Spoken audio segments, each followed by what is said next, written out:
Assalamualaikum warahmatullahi wabarakatuh. Bertemu lagi dengan saya Ayu Febria Rantikasari, berasal dari Payakumbuh, Sumatera Barat, dengan jurusan Hukum Tata Negara Fakultas Syariah UIN Maulana Malik Ibrahim Malang. Gimana nih teman-teman PBAK-nya selama 2 hari ini? Pasti seru kan? Apalagi kita mendapatkan banyak ilmu yang bermanfaat selama 2 hari terakhir. Buat teman-teman yang lupa, yuk kita bahas lagi beberapa materi yang sempat dijelaskan. Yang pertama adalah wawasan di bidang akademik. Kurikulum universitas mencakup komponen yang pertama adalah universitas, yang mencerminkan pengejauhantahan visi, misi, serta tradisi yang dijunjung tinggi dan dikembangkan oleh universitas, yang mengikat seluruh komponen universitas.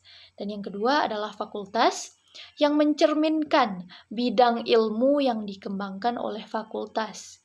Dan yang ketiga adalah jurusan atau program studi yang mencerminkan spesifikasi bidang ilmu tertentu yang dikembangkan oleh fakultas. Dan yang keempat, pendukung yang mencakup berbagai kajian ilmiah yang mendukung pengembangan atau pencapaian tujuan pendidikan.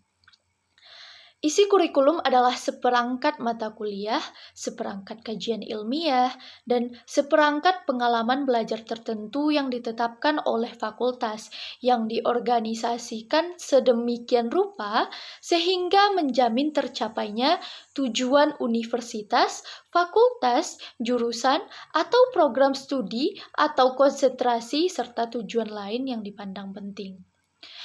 Kurikulum bisa berisi seperangkat mata kuliah yang dikembangkan oleh fakultas atau jurusan ataupun program studi untuk menyelaraskan pendidikan dan pengajaran dengan perkembangan ilmu pengetahuan dan teknologi, perubahan kebijakan nasional serta perubahan kemasyarakatan dalam bidang sosial, hukum, politik, dan ekonomi.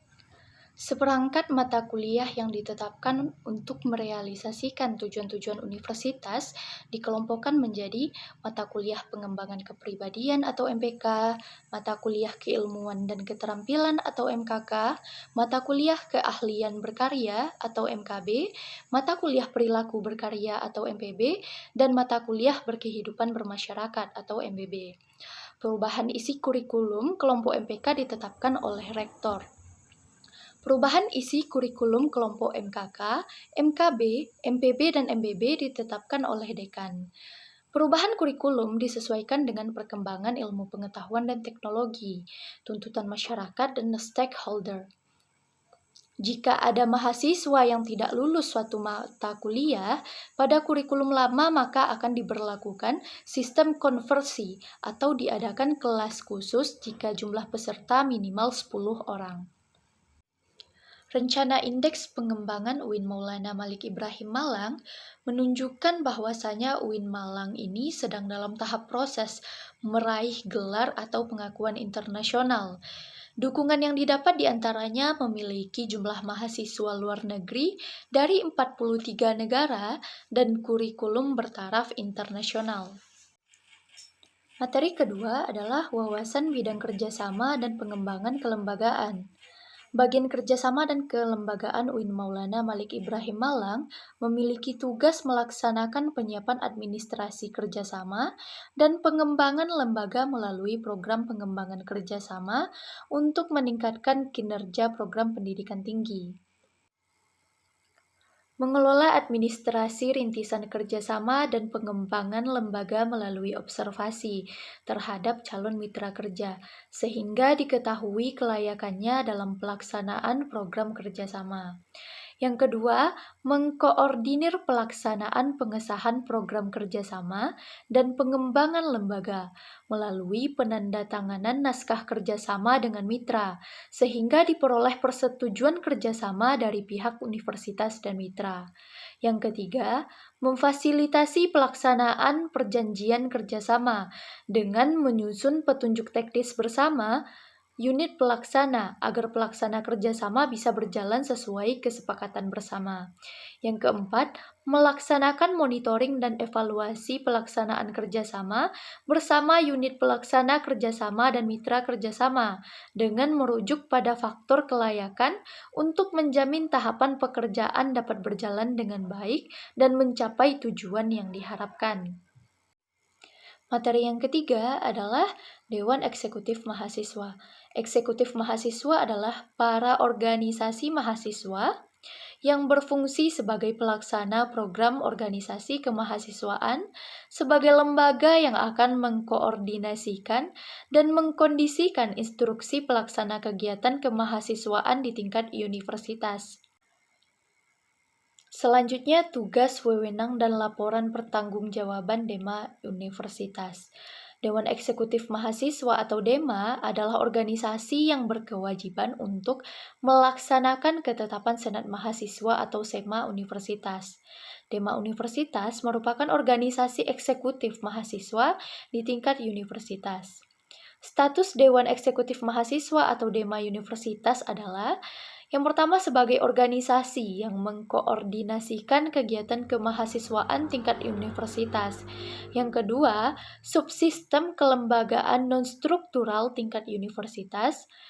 Dan fungsi Dewan Eksekutif Mahasiswa Universitas ialah sebagai pelaksana program organisasi kemahasiswaan, sebagai lembaga yang mengkoordinasikan dan menginstruksikan pelaksanaan kegiatan kemahasiswaan di tingkat universitas, memberikan instruksi kepada UKM dalam rangka pelaksanaan kegiatan kemahasiswaan di tingkat universitas. Dalam melaksanakan fungsinya, DEMA Universitas bertugas yang pertama, menjabarkan dan melaksanakan program organisasi dan ketetapan SEMA Universitas dalam bentuk program kerja. Yang kedua, mengkomunikasikan dan menginformasikan kegiatan kemahasiswaan di tingkat universitas. Yang ketiga, melaksanakan koordinasi dan sinkronisasi kegiatan kemahasiswaan. Pertanggungjawaban DEMA Universitas yang pertama, DEMA Universitas menyampaikan laporan kegiatan dalam sidang paripurna SEMA Universitas. Yang kedua, sebagai subsistem kelembagaan non-struktural tingkat universitas, DEMA Universitas bertanggung jawab kepada rektor. Materi yang keempat adalah Senat Mahasiswa. SEMA Universitas mempunyai tugas yaitu sebagai berikut. Yang pertama, sebagai mitra kerja DEMA Universitas dalam melaksanakan kebijakan organisasi kemahasiswaan tingkat universitas.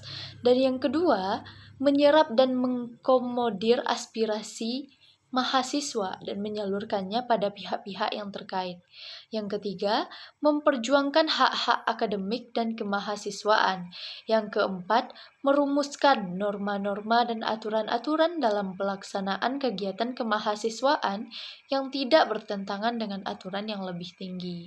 Yang kelima, merumuskan AD atau ART organisasi mahasiswa tingkat universitas dengan tetap berdasarkan pada peraturan dan perundangan yang berlaku. Dan yang keenam, menetapkan garis-garis besar program kerjasama universitas. SEMA Universitas mempunyai wewenang yang pertama, melakukan koordinasi dengan Senat Mahasiswa Fakultas atau SEMAF di tingkat universitas. Dan yang kedua, menyelenggarakan musyawarah sebagai wujud kedaulatan tertinggi organisasi mahasiswa. Yang ketiga, meminta progress report DEMA Universitas atas pelaksanaan program kerjanya. Selanjutnya adalah SEMA Fakultas. SEMA Fakultas sebagai organisasi normatif di tingkat fakultas menampung dan menyalurkan aspirasi dalam bentuk peran-peran legislasi yang merupakan subsistem kelembagaan non-struktural di tingkat fakultas. Kedudukan SEMA Fakultas adalah yang pertama, organisasi normatif mahasiswa tingkat fakultas. Yang kedua, organisasi perwakilan tertinggi mahasiswa di tingkat fakultas. Yang ketiga, subsistem kelembagaan non-struktural di tingkat fakultas. Fungsi SEMA Fakultas adalah Yang pertama, sebagai penampung dan penyalur aspirasi mahasiswa di tingkat fakultas. Yang kedua, sebagai badan yang merencanakan dan menetapkan kebijakan organisasi kemahasiswaan di tingkat fakultas atau jurusan. Dan yang ketiga, sebagai badan koordinasi dan evaluasi kegiatan Dema Fakultas atau HMJ. Yang kelima adalah kebangkitan bangsa menuju Indonesia tangguh. Sampai saat ini tidak ada yang bisa menemukan obat COVID-19. Kunci menanggulangi COVID-19 adalah vaksinasi agar tercapainya kekebalan tubuh berskala besar. Yang kedua adalah disiplin terhadap protokol kesehatan.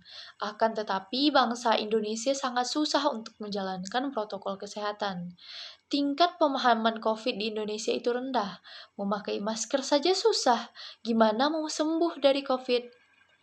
Salah satu dampak dari COVID ini adalah pertumbuhan ekonomi karena COVID ini semuanya menurun.